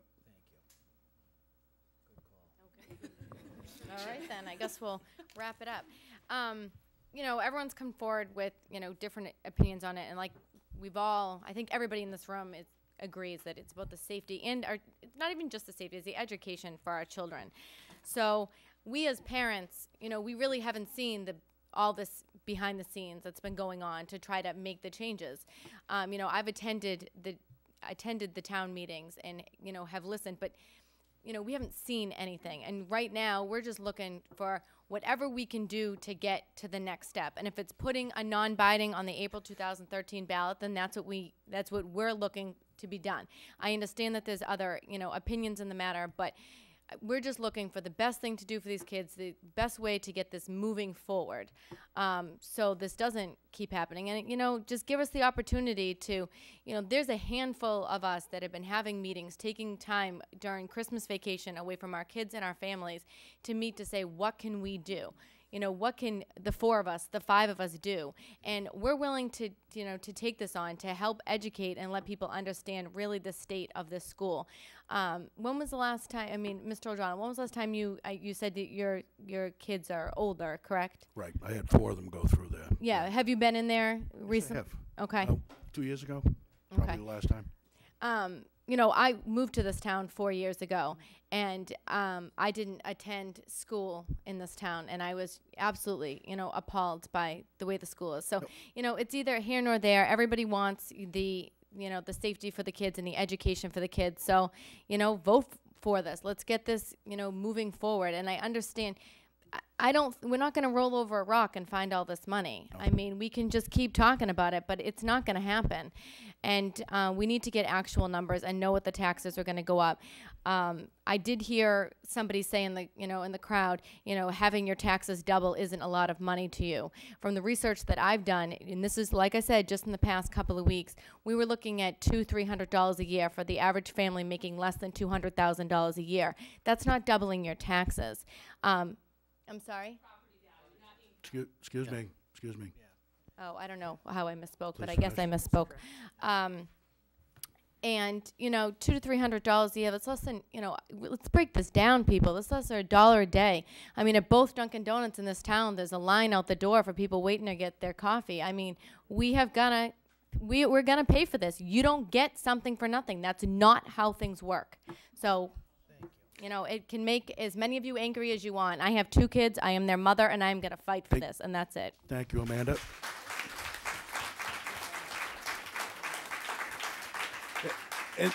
And they do deserve a round of applause. Let me assure you, that you have no idea the back and forth, the discussions, sometimes close to bare knuckles, that goes on over this very topic. So rest assured that we are all concerned. We are involved. We're probably not moving at the pace you would like. We're looking for people with creative ideas, recommendations out of the box. We're not even sure that we want the school over there, especially now where the security concerns are. Maybe you want that over on that campus and have them all together so that they're easier to take care of. So, there's a whole lot of different things going on here. But we do support you. Yeah, we just want answers. Wherever, it just We'll keeps do our going best. on and on. So. That's all I can promise you. What's 22nd. we can answer a question. Yeah, so the we can try original to question. organize that, Mr. Chairman. I know, as Mr. Franny We can pointed have a out, great deal more discussion It's an there, because we'll have a organizational lot question. more. Well, we have the other boards here. Yeah. Right, The town building committee, the school committee, capital outlay. absolutely. Who else are we missing? FinCom. Finance FinCom. Yeah, So maybe Mr. we Carter can and the hammer out a compromise that will be acceptable to everyone and we can move forward. I don't know if you're gonna do that at a meeting, but I think. Yeah. All the boys have Gotta to get- be here just in order for us to get a vote. No, but I think No, that they you all wanna lend see their what's going opinions on. and their expertise and their background. Some of these people have been working on this for years, trust me. This isn't brand new. So I guess my question is the non-binding question going to be on the agenda as well? They can certainly put it on there. Well, again, if we can put that on the next agenda, but we wanna invite these other groups in to Yeah. Yes. enjoy the conversation with us. Folks, I realize that there's other people out there that want to speak, but if I allow this to go on, we'll be here all night. We do. We do want some ideas. We're going to do this again in 2 weeks. So we'll bring some new people in in 2 weeks. Come on in with some more recommendations, some more ideas. We'll have some more citizens' participation, okay? And we'll just keep So hammering we- away at it. But we can put that as a question, will it be on the agenda, not just under citizen participation? You can put that on the agenda. Yeah. You'll be on the regular agenda. Now that you presented it under citizen participation, you'll be on the agenda, Okay, Okay? all right. as far as I'm concerned. Well, I make a, I got a feeling that if we voted right now to put that statement of interest in, it wouldn't pass. Okay? That's just but if we have all this information that Steve's talking about, everything, what we need to be doing now is putting it together and to get enough of support so that we could put that statement of interest immediately Statement of voted interest, by something our. different. It's They're talking gotta, about non-binding. well, Yeah. no, They I'm need to talking be done about from- first. They need to be First, you done gotta go, together. first we have to vote to put it on in order to go for the statement of interest, right? Right, and I think, not to belabor this, but I think if the school committee or administration can be here to explain that process at the next meeting, it would, none of us will be confused about. And that's what only it will fair do. to have the school department, because it Absolutely. falls under them. Yep. Okay. Thank you. It's agreed. Next meeting. So 2 weeks. We'll hammer Thank at you it very again. much. You're welcome. Thank you for coming tonight. Thank you, ladies. To all of you. Thank you, everybody.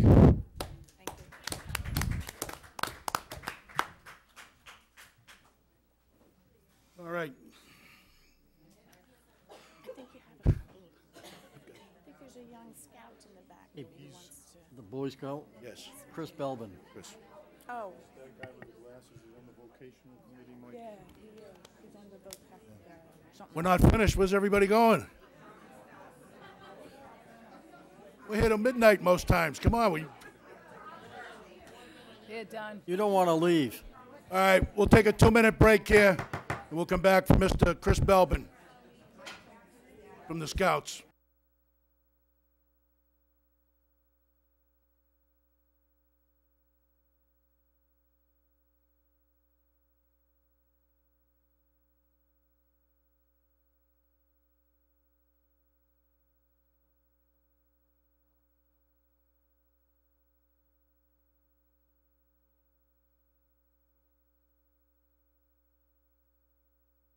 Turn the mics on. They on? Yep, they're on. Now they're on.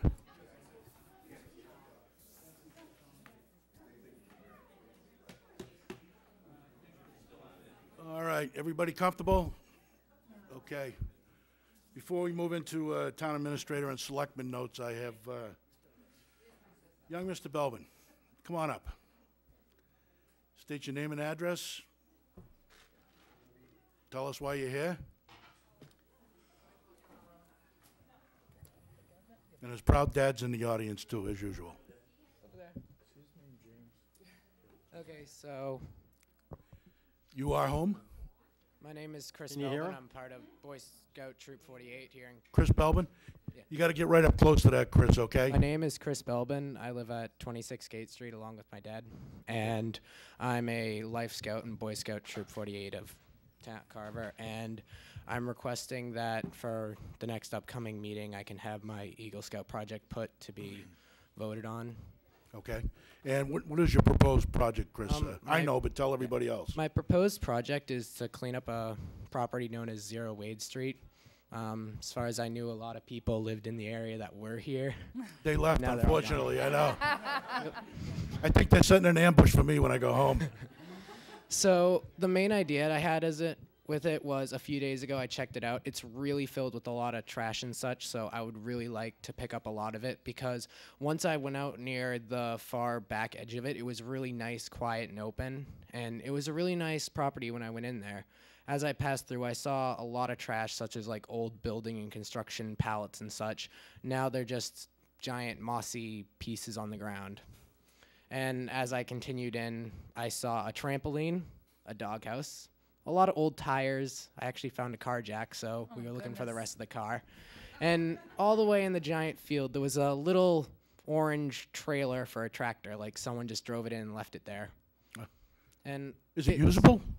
I don't know. I mean, I think it needs a new axle and new tires, but I mean, a lot of the stuff there just looks like it was thrown there for junk, and it doesn't really, overall, the property isn't junk because it's really nice, open, and very peaceful. And it was very nice to go there, but just to see it in all the trash and pieces that were there, I was kind of depressed to see how it could go that bad. Well, I think, speaking as a resident of that neighborhood, I would appreciate that very much. Yeah. If you did clean that up, I think it's And there was also a worthy gate. project. Yeah. There was also a gate blocking the entrance that was there with some metal posts and some fencing, and it also looked like it was damaging a few trees as it was put up. So I was also predicting that it would possibly have to be taken down and opened up because as far as I know, it's town property and it should be made public if it belongs to the town. Whose fence is it, do we know? I don't know. It's just there with the no hunting sign.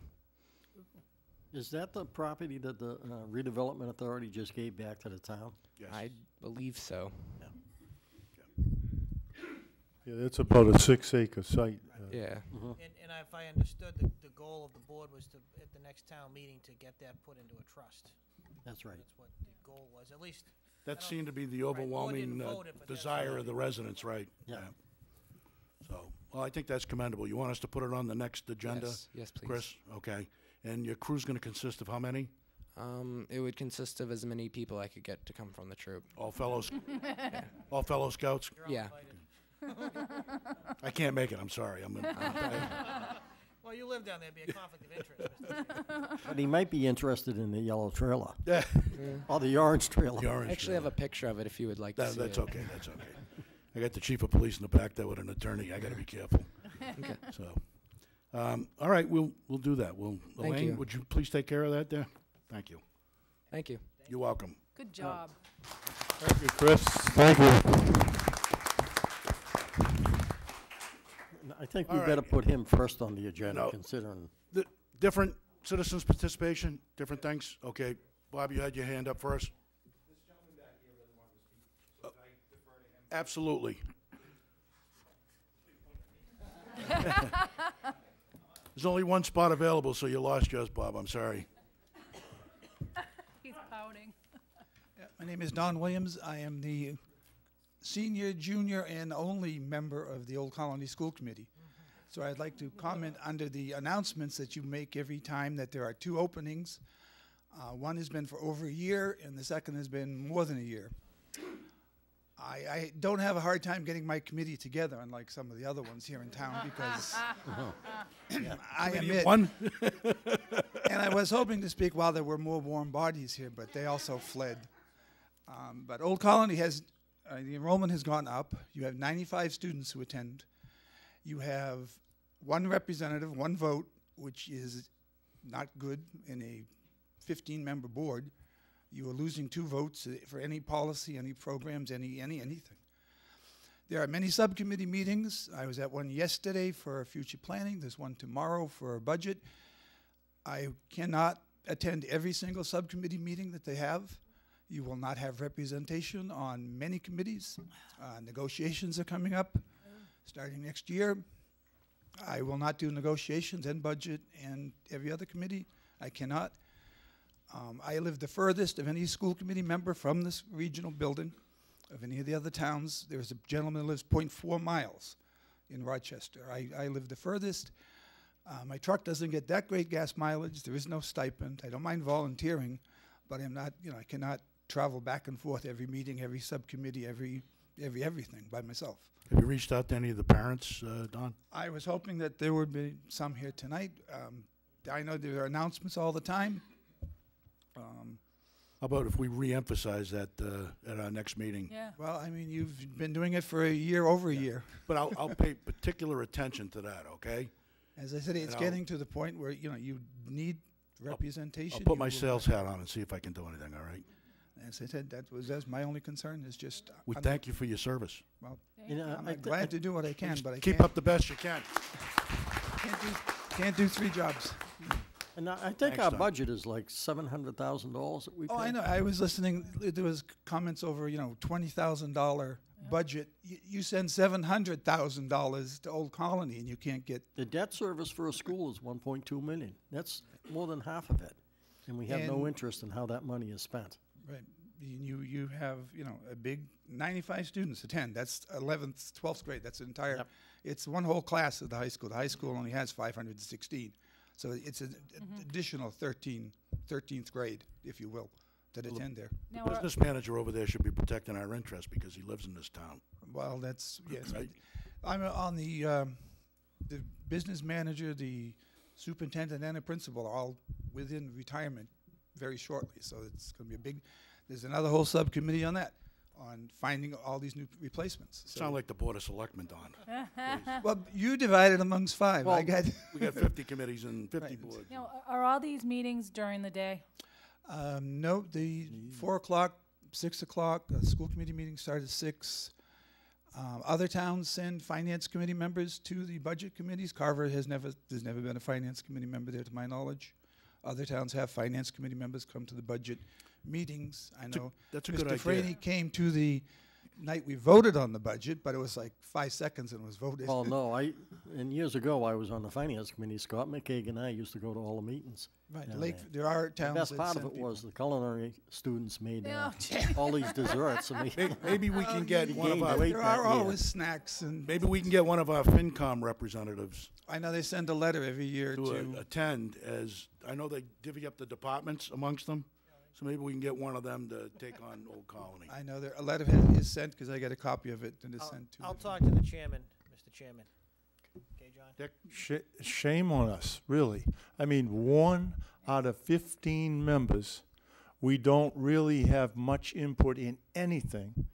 And this is a valuable education Even with experience for the kids in our 3 out town. of 15, it's still not, any type of voting No, but, majority. no, well, that's, that's getting near the 20%. So, yeah, you're right, and thank you for bringing it to our attention in this way. Well, I'm as- hoping people out there see that and hear it. Oh, thank you. Thank you, Don. Thank you. Bob, is this going to be enlightening or is it? It's enlightening. Okay. Is Something it new, going to be please. controversial? Maybe. I have to put 2 hats on. My first one's going to be the RDA hat. All right.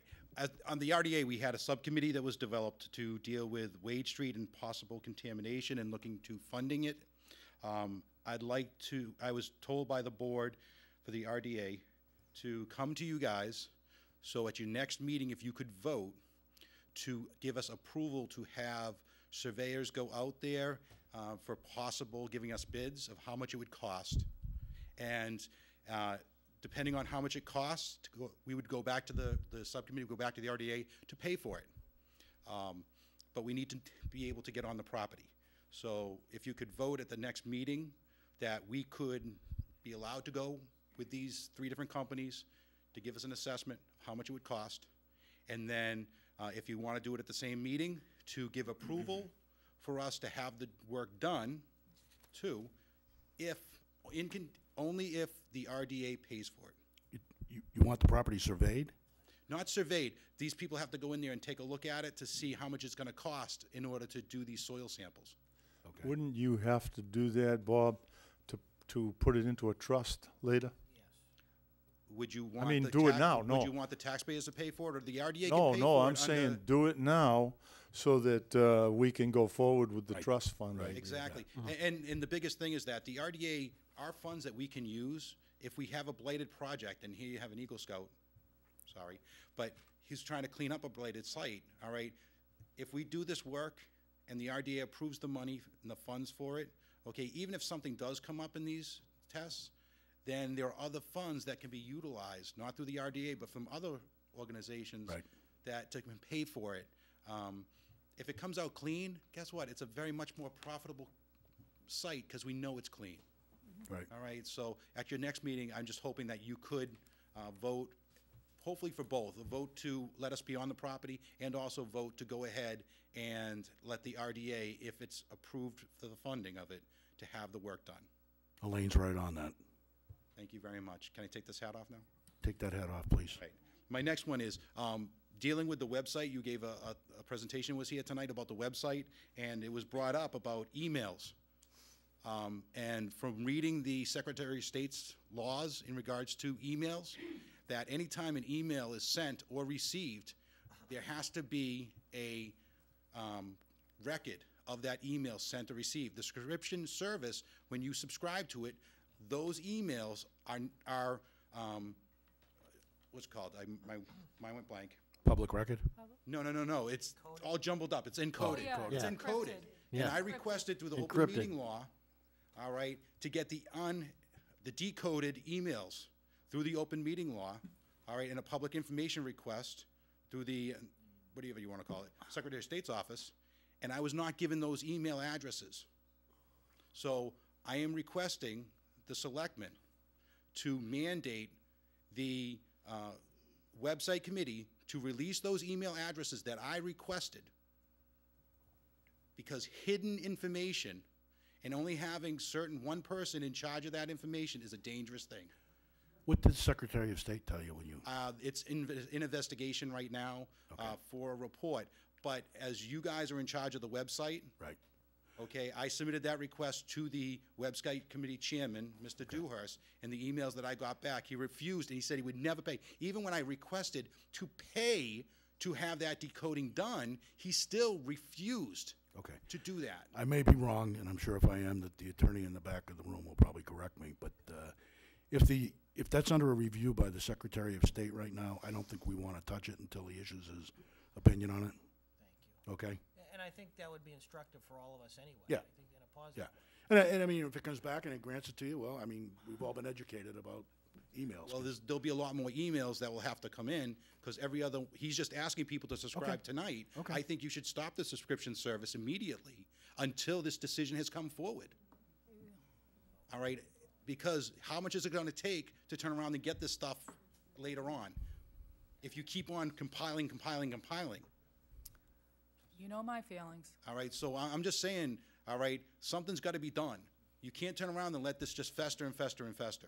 We will take it under advisement. Thank you very much. Anne Have a good Marie, night. you're up next there. Come on up and identify yourself. And Good evening, everybody, and Happy New Year. Anne Marie Olson, 12 South Meadow Road. It's been an interesting evening, but I'm just going to follow up on Bob. I do have a question. If you have one person who is heading a department, who has all of the information, nobody else is privy to that information, and God forbid they drop dead after eating a salami sandwich, where are we left? well, I think that was Mrs. Marone's contention all along, because she's lived through that. I think we have a way to deal with that. As I mentioned, I was contacted by an individual that's involved in this type of stuff, and he's made some recommendations to me, and I want to pursue those a little bit more at length with him, and then talk to Steve Dewhurst, get together with him. Okay, and his committee. the other question I have as well, and I think I find it in, whether it's from the White House down to the town halls within our country, or even the courtrooms, we tend to let things go for a longer period of time. And by doing that, we tend to get more garbage or trash thrown onto it, the situation, the original situation, and it just kind of doesn't go away. We don't take control of situations, just as we see here with the school situation. I don't think there's anybody in this town, and I'd really like to get this across, I don't think there's anybody in this town that doesn't have the interest and the safety of our children and our grandchildren. And please, let me make this very clear. I am a mother. I am a grandmother. I have 2 children going to that school. I have been here for 37 years. Shortly after you, Dick. I've seen the high school being built. I've seen double sessions. I've seen us bringing the kids down to Plymouth to go to school down there. Nobody wants to see their children going to a building that they feel is unsafe. I was a little bit put back because I saw in a letter that was sent out from the school system that mentioned that the structure of the school had a problem. If that is the case, that is a very huge concern. We are talking about the safety of our children. If you can close your eyes and take first graders huddled in a corner and a madman with a rifle killing them. I, as a parent and as a grandparent, cannot even comprehend what these parents are going through or what they have to live with. This is an issue that needs to be addressed. I think all of us can join together and agree upon that. And I heard tonight safety. Yes, that it's true. But let me ask you this. We can build a new school. We can put armed policemen into these schools. Who's going to protect our kids on the track? Who's going to protect our kids out of the safe softball field? Who's going to do that? So yes, emotion, as you say, is a good thing. When you can take it and you can sit back and be humble and look at it. But then roll up our sleeves as a town. This is my town. I live here. I love my town. We may not all see eye to eye, but we need to work together. We need to get this project on the ground. We need to do it so that everybody in this town, including our senior citizens who struggle every day, and it's going to get more and more difficult for them. I really, really, from my heart, am asking the select people here to do the best they can to get all of these groups together and as a town work together and achieve what is best in the interest of all of us. Thank you. Thank you, Anne-Marie. Thank you.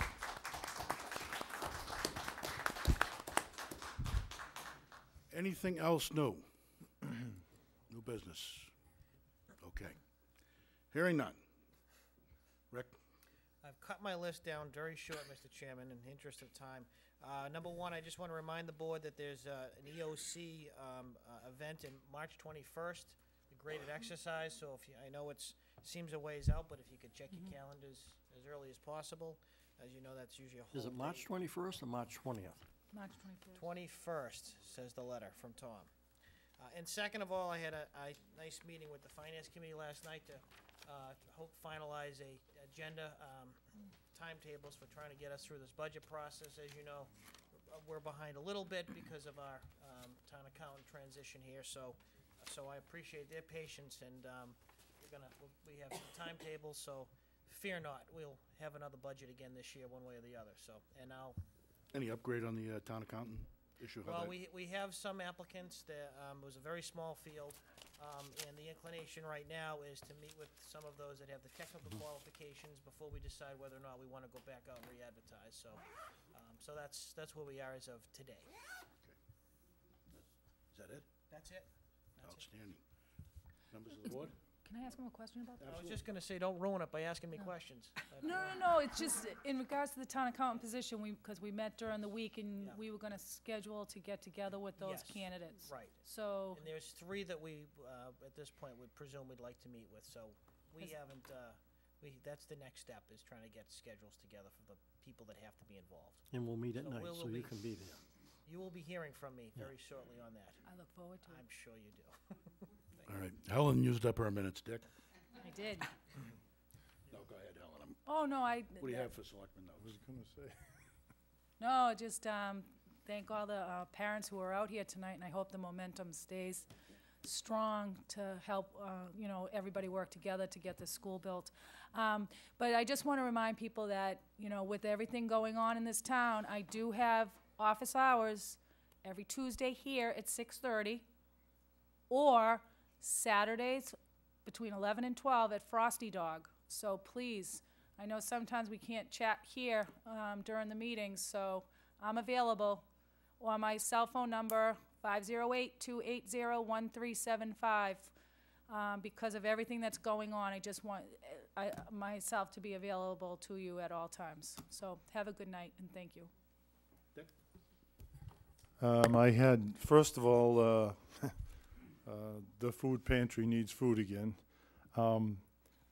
They need some things. There are a lot of things that have been donated, but there are certain things that went fast and certain things that they still have available. And some of the things that my better half suggested was spaghetti sauce, peanut butter, canned fruit, boxes of cereal, tuna fish. And they can be dropped off at the library or the Council for the Aging.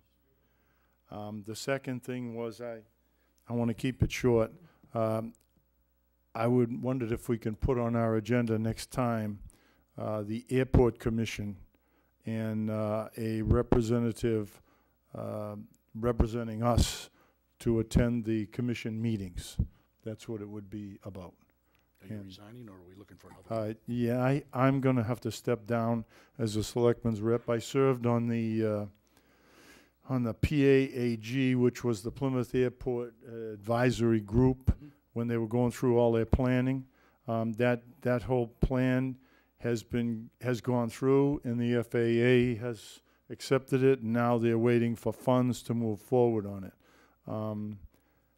There've been a couple of folks several folks that served on that with me, and there are several of them that Frank Garland, who comes from South Meadow Village, and they have a huge interest in anything that happens at the airport, because they're right over the southern flight pattern takeoff, and so we need a representative at those commission meetings, and also for your area, Mike, and Vaughan Estates, is it?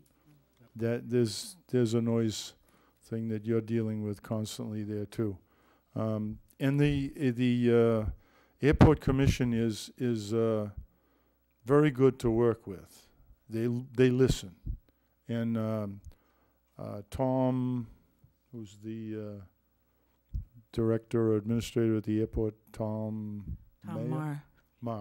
Tom is very receptive to any complaints, and he tries to move on them. So, but I think we need to do some discussion before we, either one of us be the representative, or we find someone to be the representative. And we've got a couple of people that have been interested all along. So, okay, thank you. Should we add that to our announcements? Yeah. Depends on what you want to do as a board. Do you want one of us to go to the commission meetings like I was doing those 2 years? They meet once a month. Or do you want to have one of these folks that's in the neighborhood or that's interested to be our representative? I don't think a neighborhood representative would be out of order. Okay, They have then. a vested interest, like you said, Frank, and I think Bruce was the other one, wasn't he? Yep. And Bob Bentley and Peter Allegrini, and we had one other fellow from the South Meadow Village that had been going. The original representative from the board was Jim Grimes. Right. And then the fellow from South Meadow Village took over, and then they formed that PAA group. And then we had 4 people involved in the appointment of that. Okay. All set? Done. Sarah? Thank you. I just wanted to let everyone know that there's the assessor's office. Ellen Blanchard, the director of assessing, just informed us through Rick, actually, that one of her employees, Dee Vincino, has been awarded the Massachusetts Accredited Assessor designation. And apparently it's rather hard to do. She took 6 courses and all kinds of things that look dreadfully hard. So I just wanted to throw that out there and let her know how proud we are of her. Very Good.